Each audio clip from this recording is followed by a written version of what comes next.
Many recent studies show that American students are alarmingly ignorant about U.S. history and world events. Education experts blame everything from failing schools to substandard teachers. But what about content? One new report finds that American high school and elementary textbooks contain countless inaccuracies about Christianity, Judaism, and the Middle East. Over a 5-year period, the Institute for Jewish and Community Research examined 28 of the most widely used history, geography, and social studies textbooks in America. It found at least 500 errors. Regarding the Jewish roots of Christianity, one book states the faith was founded by a, quote, young Palestinian named Jesus. Another reports as fact that the Qur'an was revealed to Muhammad from God. Yet another says ancient Jewish civilization contributed, quote, very little to the arts and sciences. Textbooks like these are used by millions of children in all 50 states.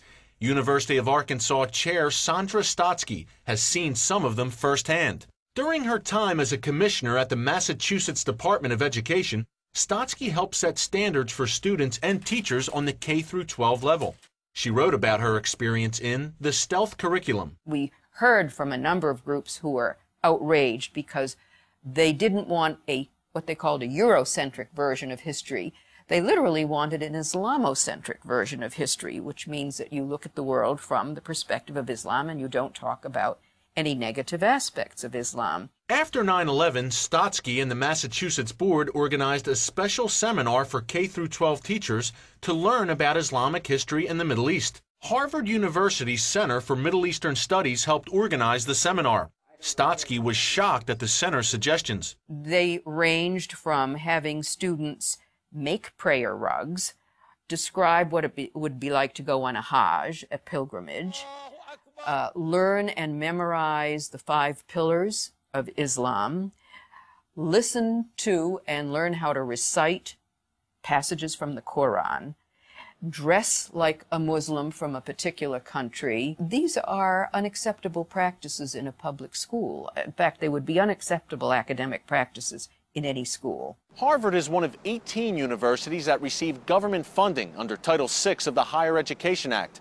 To qualify for that funding, the universities are required to conduct outreach to K-12 teachers, helping them shape lessons for school children.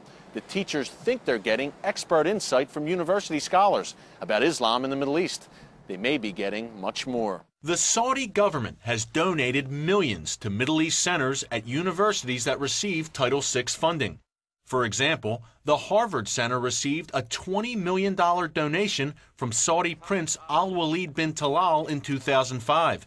The prince also gave Georgetown $20 million that same year. Saudi donations to American universities should be seen as part of a much larger picture of Saudi promotion of the Saudi point of view.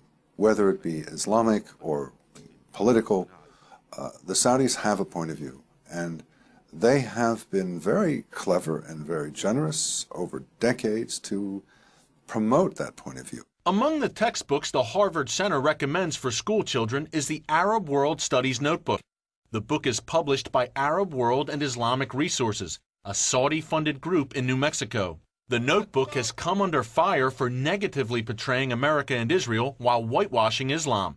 It's been banned by some school districts. It's very difficult to find any discussion of ancient Israel, that it actually existed in time as a country. They would discredit even the founding of the State of Israel by claiming that it was imposed by European or Western powers. One of the notebook's most controversial claims is that Muslims made it to the New World before Columbus. It states that some Native American chiefs even had Muslim names. Widespread criticism from scholars and Native American groups led to those passages being eventually removed.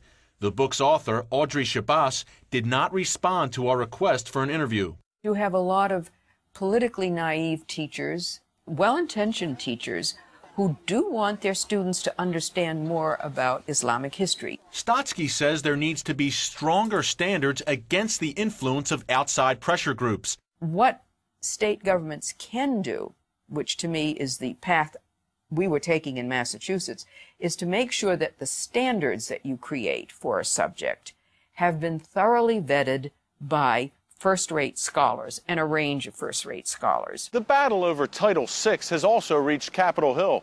In August, Congress approved revisions to the Higher Education Act of 1965, which includes Title VI. Under those revisions, universities are now required to explain how they'll use their Title VI funds. And K-12 schools are now required to reflect a wide range of views on global issues in their lesson plans. Whether the Saudi point of view is still among them remains to be seen. Eric Stakelbeck, CBN News, Capitol Hill.